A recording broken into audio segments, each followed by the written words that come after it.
con la ayuda de Dios.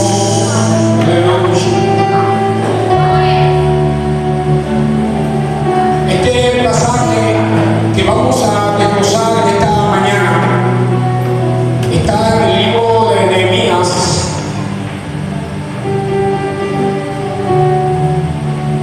Y desde el capítulo 1 hasta el 6 hay una historia que vamos a aprender grandes cosas de ella. Pero antes es necesario que nosotros recordemos qué había pasado con el pueblo mucho tiempo atrás. El pueblo de Israel, Jerusalén, en el año 586 fue devastada, su templo destruido, sus muros destruidos, su pueblo había sido exiliado, había sido sacado de su territorio para morar en el gran imperio de Babilonia. Pero hay algo muy curioso que yo pude ver de Nehemías en este pasaje bíblico, y es que él había nacido en ese exilio. Él no había experimentado una vida en Jerusalén. Y aunque era descendiente de israelitas, no había nacido allí. Pero él recordaba la tierra de sus padres. Nabucodonosor en el año 586 destruye el templo, destruye los muros, se lleva cautivo el pueblo. Y casi 50 años más tarde, en el año 538, casi 50 años menos, más tarde, perdón, el rey Artajerjes había heredado, había caído el reinado sobre él. Castillo, que era el rey que estaba imperando en Babilonia, ya no estaba. Había un nuevo rey llamado Artajerjes. Y por planes de Dios, Nehemías, que había nacido en medio de ese exilio, había alcanzado el puesto de copero de aquel rey. El copero del rey era una figura muy importante. El copero del rey tenía que ser una figura de mucha confianza del rey. Era la persona que probaba antes de que el rey bebiera. Antes de que el rey le pusiera sus labios a la copa, el copero tenía que ponerla. Había muchos problemas en ese tiempo, muchas conspiraciones. Mataban a cualquiera, le quitaban el trono a cualquiera en cualquier momento, o cualquier circunstancia, y había mucho cuidado con el rey. Y el copero, que en ese entonces era Nehemías, gozaba de gran confianza, de gran admiración del rey, y su copero de confianza estaba ahí. Había muchos protocolos para ir a oír del frente a ese rey. La figura del copero tenía que ir con una cara y una motivación. No podía haber tristeza en su rostro, no podía haber nada negativo, porque el rey podía dar la orden de que lo mataran inmediatamente. En este año 538, luego de haber pasado ya muchos años, por ejemplo, en el 433, contamos que había pasado casi unos 60 años, cuando pasó este acontecimiento que vamos a contar hoy. 473, exactamente, pasa la historia de hoy. Ya ustedes saben la situación de Jerusalén: destrucción, rotura de muros, de templo. El rey Artajerjes le permite al pueblo lo que quisiera volver a su pueblo. Construyen el templo que estaba a cargo de Esdras, y luego justamente con el templo se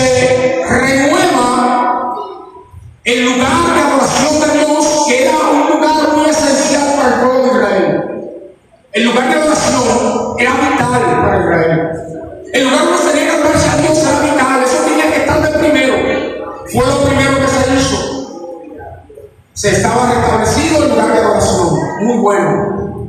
El lugar de la ley, el libro de la ley también. Pero hacía falta algo muy importante en aquel pueblo, y era que en aquella época los pueblos tenían que estar amurallados por causa de los enemigos. Un pueblo sin muralla, un pueblo sin protección, era un pueblo que estaba a merced de sus enemigos. Y eso era causa de humillación.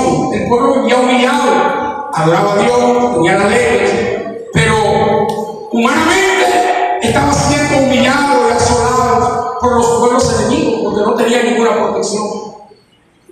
Estaban pasando por un terrible problema. Pero en este caso llega a oído de Nehemías. Nehemías estaba allá junto al rey, al carguero, su pueblo estaba a muchos kilómetros de ese lugar. Y alguien de los israelitas le comunica a Nehemías qué era lo que estaba pasando en aquel lugar. Estaba pasando algo grande. Había que hacer algo con el pueblo. Estaba desarrollado, estaba desprotegido.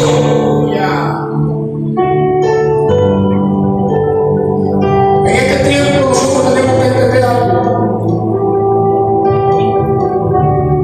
Tenemos que entender que en este tiempo hay muchos muros caídos.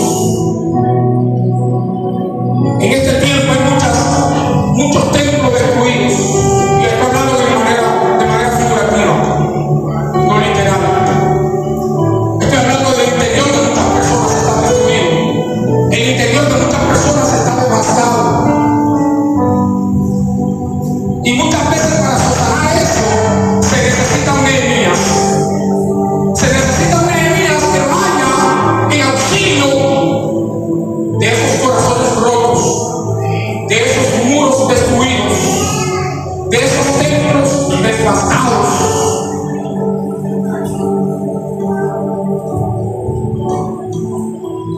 Nehemías demostró su sensibilidad, porque muchas veces somos insensibles a lo que está pasando dentro del pueblo. Yo quiero que en el transcurso de este mensaje nosotros imaginemos la devastación del pueblo de Jerusalén y los comparemos con el corazón de mucha gente.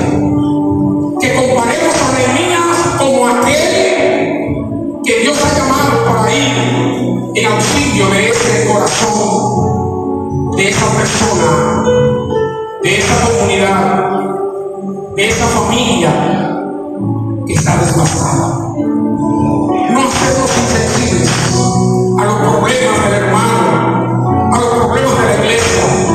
No podemos ser insensibles de ninguna manera. Tenemos que actuar y tenemos que reaccionar como reaccionó Nehemías. Sensibilidad. Primero, tener la información, indagar, interesarnos. Eso es lo primero. Después que nos interesamos, indagamos, tenemos información de la situación del hermano, de la hermana, de la familia, de la iglesia. ¿Cuál es el proceso que está pasando en la iglesia como comunidad cristiana? Entonces, segundo, orar. Presentar a Dios. Nehemías hizo esto. Presentó a Dios.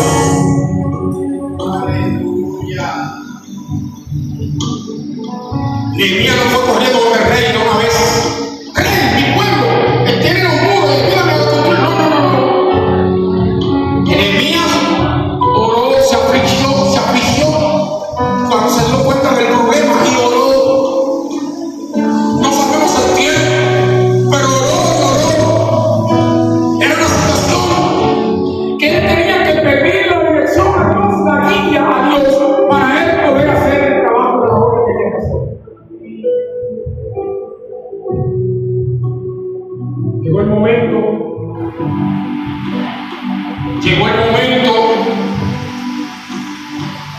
y como yo le había dicho anteriormente, tenía que tener un rostro. El que se presentaba ante el rey tenía que tener un rostro que no llamara a sospecha, que no afligiera al rey. Pero él tenía que ser natural. Nehemías entró, me imagino que mi madre su copa al rey,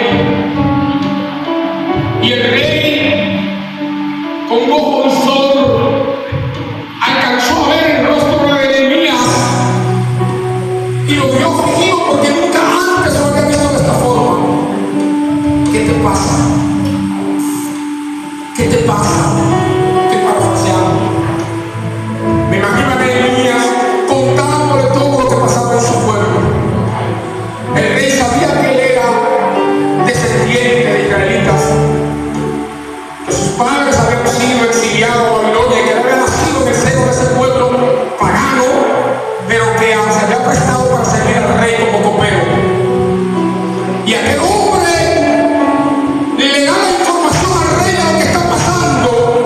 Él quizás temiendo de que podía haber sido eliminado, que el rey en un momento de cólera, de incomodidad, podía mandar a matarlo por esa reacción, por esa actitud.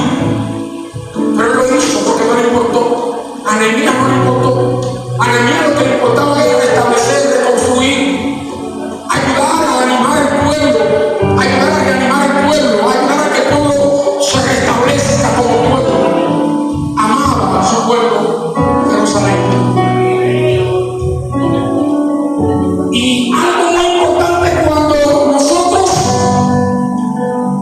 confiamos en Dios, oramos a Dios y ponemos nuestra situación delante de Dios, déjeme decirle que el resultado va a ser positivo. Alabado sea Dios. El resultado va a ser positivo siempre, aleluya.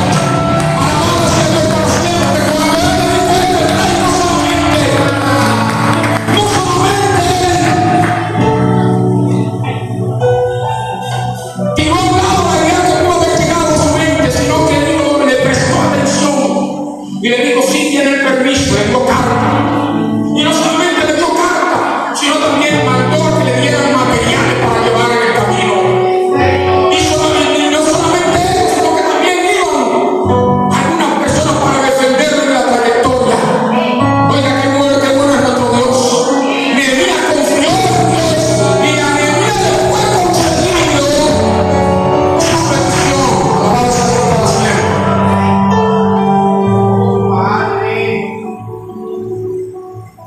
En el camino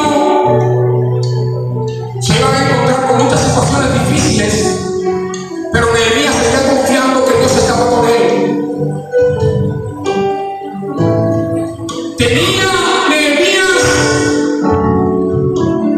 la autorización de parte del rey, pero mucho más que eso, Nehemías tenía la autorización de parte de Dios. Esa era la más importante de todas. Dios lo había autorizado a él.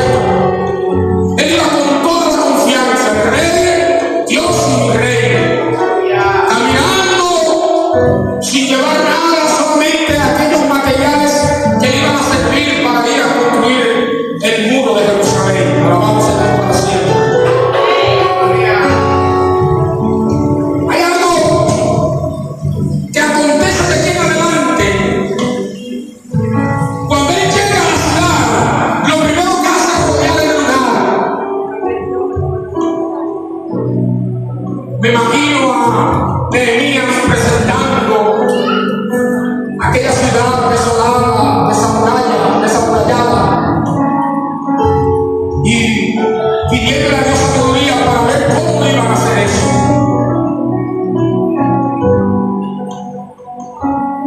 Hay una situación que podemos aprender de aquí, y es que nosotros como iglesia estamos llamados a vivir en mancomunidad, en armonía, en